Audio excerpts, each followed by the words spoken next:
We're going to obviously come back to this live. Martha McCallum, host of The Story on Fox News. The ongoing feud between President Trump and Nancy Pelosi boiling over today. Knows how to tell a story. Each night interviewing guests from politicians and heads of state to everyone else in between. What's the impact on the economy and also potentially on your reelection? And now she's telling her own. Unknown Valor, a story of family, courage, and sacrifice from Pearl Harbor to Iwo Jima.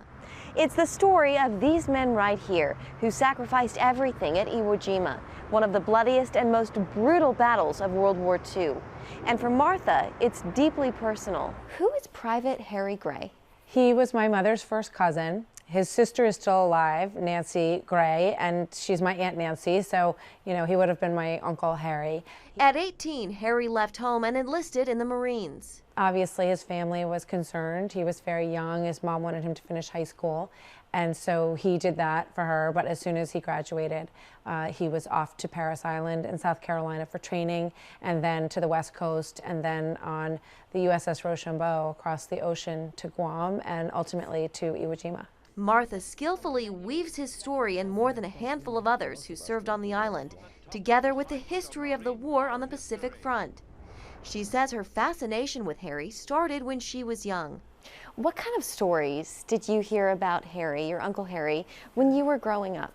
Well, my mother shared his letters with us when I was a teenager, and I remember reading them and I just started crying. They were so moving to me, and I wanted to know more about him and about his life. And then when I started writing the book, I got to a whole nother level because my Aunt Nancy and I sat down and we spoke for hours and I interviewed her. And that was just the start of her research. You went to Iwo Jima yourself in researching and writing this book.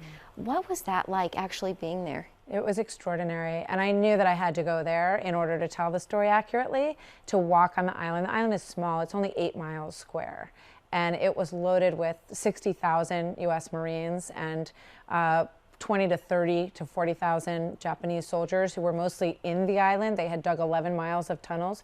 So we got to see some of those caves and those tunnels. I climbed Mount Suribachi where the flag was raised and looked down at the black beaches, and we climbed up the beaches which are black volcanic sand, and they're hard to climb up those terraces. And so I climbed them with, you know, jeans and a shirt on, not with a rifle or a pack on my back, and certainly not under fire.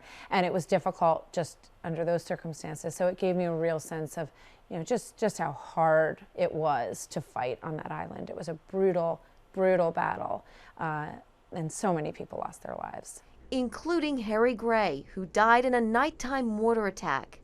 With the constant fear of death looming large over these men, Harry and many on the island turned to their faith. One of the most moving things that I found that I didn't know existed was Harry's wallet, which was in his front pocket when he was killed. And there were bloodstains on that. There were pictures of his family. And then there was this little tiny prayer book. And in the back of it, he had written in his own handwriting this beautiful prayer, which basically said, you know, watch over me, but whatever is your will is what will happen. And I, you know, pray that you'll watch over me.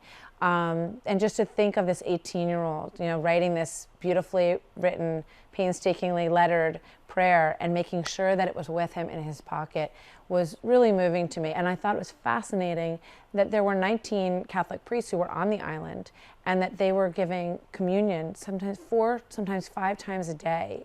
These men were asking for it, these Marines on Iwo Jima, and knowing that they could die any minute. So there's a real presence of God in this story that was kind of unfolded to me in a very, you know, sort of real way as I learned about them and their faith. Even though Harry didn't survive the war, his legacy lives on. My son Harry is my youngest, and I named him with Harry Gray in mind. He's roughly the same age now that Harry was at that time, and I hope that this book will be a legacy for him and for all my kids and for other people too, because my feeling is that, you know, it's not just a story about Harry Gray, it's a story that so many families across this country have a Harry Gray, have someone that they lost who is not, you know, sort of, you know, someone who earned many medals or was a hero that everyone's aware of, but just an everyday Marine who gave everything for our country. The Battle of Iwo Jima lasted 5 weeks.